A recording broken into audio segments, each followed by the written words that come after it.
મતલબ 5મા ધોરણમાં આપણે લાખ સુધી જવાનું હોય એની જગ્યાએ આ લોકો 1000 સુધી ગયા છે. પછી મેં એ લોકોને હું દરેક એકમ સાહેબ 1990 થી આજ સુધી દરેક એકમ હું પ્રવૃત્તિ દ્વારા જ કરાવું છું. પછી મેં બાળકો જોડે આ ચિત્રકામ ને ચીકટકામ કરાવ્યું.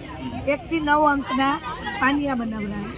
પછી 3 ધોરણને બેસાડી અને સંગીત ખુરશી રમાડી અને આ હાથમાં આપ્યા. પછી સીધી જ ખુરશી રાખવાની અને બેસી ગયા.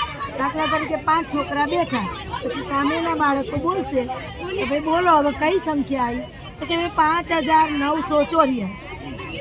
પછી એને ઊભો કરીને કહેવાનું કે ભાઈ તું એકમમાં છો, એકમના અંકમાં છો કે દશકના અંકમાં છો, તારી વેલ્યુ શું છે, તું કયા પાડામાં આવે છે, તું આટલા રૂપિયા લઈને બજારમાં જઈશ તો કેટલા લઈને પાછા આવીશ, કે ભાઈ 10 છે તો 5ની 2 નોટ મૂકીશ કે 3 મૂકીશ, 2ની 2 નોટ મૂકીશ કે 3 મૂકીશ, તું કયા પાડામાં તારા અવયવો કેટલા છે, એ રીતે. અને પછી અમે લેસનમાં આ રીતે સાહેબ કાગળિયું કરાવ્યું દરેકને.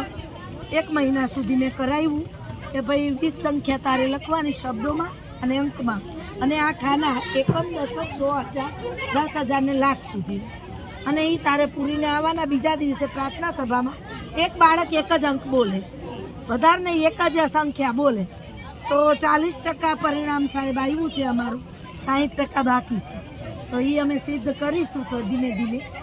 એ સિવાય સાહેબ આપણું વાંચન ગણન લેખન છે.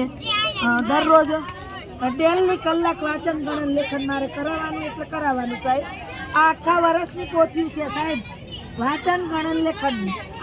10 મિનિટ કરાવવાનું એટલે કરાવવાનું. એ સિવાય દરેક દિવસો સાહેબ ઉજવવાના. જુઓ સરદાર વલ્લભભાઈ પટેલ, ઝાંસીની રાણી, ચાચા નહેરુ, આ બધા બાળકોના ચિત્રો છે. બધું બાળકોનું કાર્ય સાહેબ. આમાં મારું કોઈ પણ કાર્ય મારું નથી, મારું માર્ગદર્શન છે.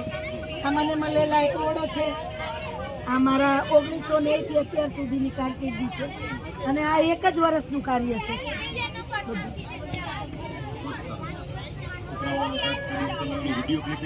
હા, ત્યાં આચાર્યને બતાવ્યું.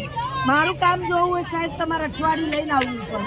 એટલું બધું સ્કૂલમાં છે. કેમ કે દર વર્ષે હું એ જ રીતે કામ 1990 થી આજ સુધી મારો ક્રમ બદલાણો નથી કે મારી વ્યાખ્યા બદલાણી નથી. એ જ રીતે કરાવવાનું બધું. અને આ 25ની છે. જુઓ સાહેબ બધી પોથીઓ જુઓ, જેને જેવું આવડે એવું. કેમ કે મોબાઈલ આવતા સાહેબ બાળકોને છે ને લખવું ગમતું નથી.